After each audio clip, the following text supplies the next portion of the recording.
Hey, what is going on? It's Ants Fournette here at Beautiful Star Podcast YouTube channel. And yes, I am live again. I'm feeling absolutely amazing. How are you guys doing out there? I hope you are doing absolutely well and everything today has been going as planned. For you, if this is your first time listening to Beautiful Star Podcast YouTube channel, I'm gonna need you to subscribe. Okay. Yeah. So basically, I wanted to get on to talk about life after the domestic violence shelter, life after being in a homeless shelter, life after being in a shelter, period, because, there is a lot of life after, you know, being in a shelter. A lot of people, you know, may fall into this cycle of, doing the same thing over and over and over again, right? But if you made it to that point where you are out the fucking shelter and you are into permanent housing and you somewhere safe and secure, you know, you have the opportunity, you have started your life over. You know what I'm saying? You have got to that space where, you have, start over, right? So the thing about, having your own place and stuff like that and being on your own, right, is you don't have to worry about, having a curfew, right? Because in the shelter, right? Typically you got a shelter, you got to sign in and out, depending on what kind of shelter you at, right? Because if you at a shelter where they monitoring you, yes. But if not, you in a shelter where there's no shelter staff there, then you could come and go as you please. Or sometimes they have the roster sheet there. Anyway, but this is not what this live is all about, pretty much, right? So how do you create all that you want from nothing, right? You how do you create that, right? So number one is, right, you have to set long-term goals, right? When you think about a long-term goal, right, something that takes years to complete, right, you could think of a goal that you want to accomplish within the next 5 years, right? So let's say a goal for you could be to complete college or to, maintain permanent housing. You feel what I'm saying? Like, let's say you coming out of the shelter, right? You had taken some trainings or you utilize your resources, right? You utilize your resources, and you took trainings on, I don't know, like security guard training, or perhaps home health aid, or perhaps you know something else. I don't know. What do they give training certificates for? Like, but the overall point is training for like jobs, right? Let's say you did that, right? So you want to get a job so that you can maintain an income for yourself, right? So you got the job, right? But that's something that you do not want to do, like, for the rest of your fucking life. That's something for you to work now so you can have an income coming in until you complete college or get your overall desired job or be in the career that you want to be in, right? But that's something that you're doing in the meantime, just working, right? But let's say your overall goal is, okay, well, I want to be a doctor or a lawyer, right? That shit takes time, right? And that's probably beyond 5 years. But right, you have this overall goal, right? And you have to make short-term goals to achieve the long-term goal, right? So you want to, of course, sign up for school, right? College or whatever, depending on what degree you have. Because if you have your bachelor's, then what you have to do is try to get into law school. But if not, then you're gonna have to, like, you know what I'm saying, get into a senior college to start that process or whatever, right? Or whatever. So yeah, but like mainly being on that path, right? Staying focused on your goals, right? Whatever that is, right? Because we all have different goals that we want to work towards, but you want to definitely have a long-term goal, you know, a 5-year plan, and then you want to create short-term goals that leads you, that keeps you in that direction, right? And that's the key thing, right? Life after a domestic violence shelter is pretty much, you know, setting goals for yourself, right? And following through with those goals, right? But the key thing is to move forward no matter what, right? Do not dwell on things that you can't change, right? You can't change what the fuck happened prior to what prior to your current situation, right? You have to stay focused on, you know, moving forward. You got to stay focused on the present moment, because if not, you're going to deter back and go backwards, right? I would say make sure you keep your fucking rent paid. Keep your rent paid. Make sure you pay your rent. Make sure you pay all your bills.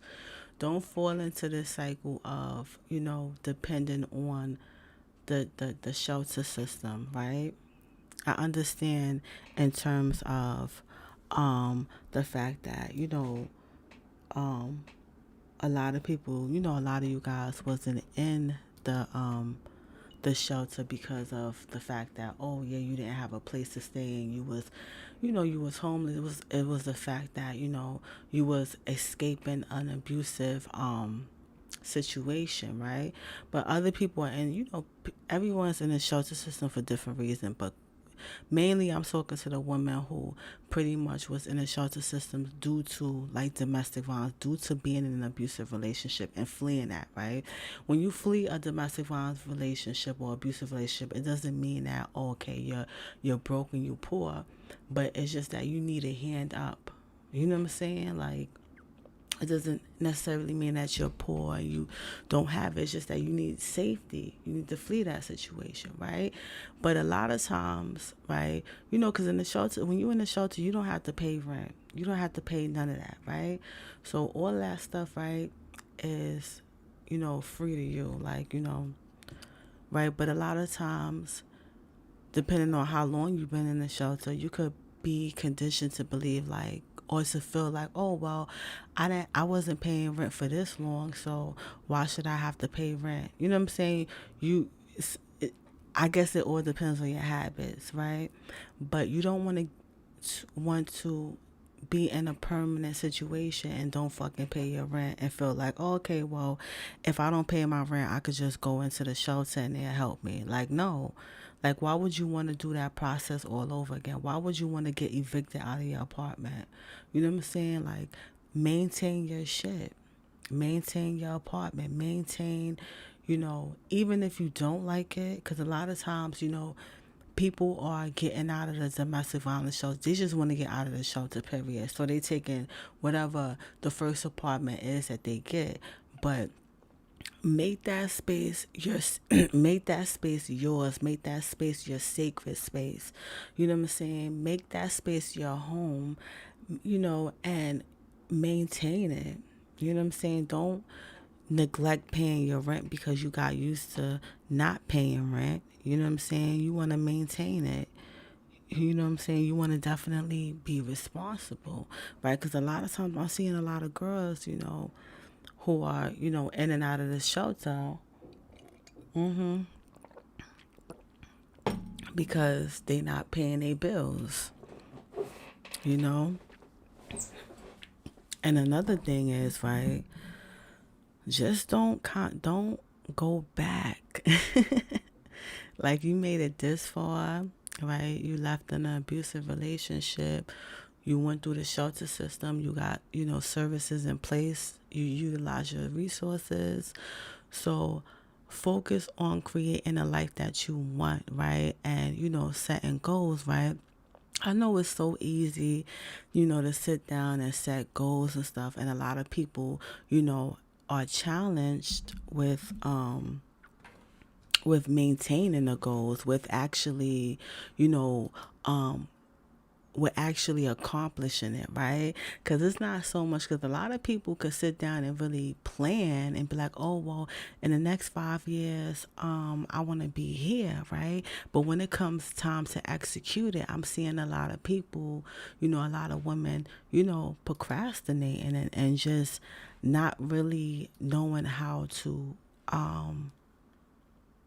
do it. No, really know how to really be proactive and do what it is that they say, they want to do, right?